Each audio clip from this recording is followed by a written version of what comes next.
டேய் என்னடா போறீங்க? ஜாகிங் போறோம். ஜாகிங் போறீங்களா? பைபாஸ்ல ஜாகிங் போறீங்க, பின்னாடி வண்டி ஏற்றினா என்னடா பண்ணுவீங்க? டேய் கட்ட பொண்ணுடா ஜாகிங் போவாங்க. இல்லைன்னா ஜெட்டி போட ஜாகிங் போவாங்க. டேய் என்ன நக்கலா? எந்த ஊர்ரா நீங்க? டேய் நாங்க உள்ளூர் தான்டா. நீங்க எந்த ஊர் முத? நாங்க வெளியூர். வெளியூரா? கிளம்பு கிளம்பு, போட்டு தள்ளிட போறேன். வா. ஆமாப்ல. டேய் என்னடா நீங்க ஜாகிங் போறீங்களா? 8 மணி அது எவனே நேற்று ஜாகிங் போவானா? எங்க பர்ஸ் எடுத்து வராங்கண்ணா, இங்க பர்ஸ் எடுத்துட்டாங்கண்ணா. புடிங்கடா போங்கண்ணா.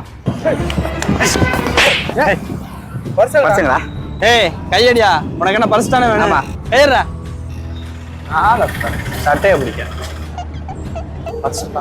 மாப்பிள பர்ஸ் கை வச்சுட்டியா? என்னடா விளையாடுறீங்களா? பர்ஸ் தரலைன்னா ஒருத்தன் வீட்டுக்கு போக முடியாது. ஏய் ஏன் போன் இல்லடா?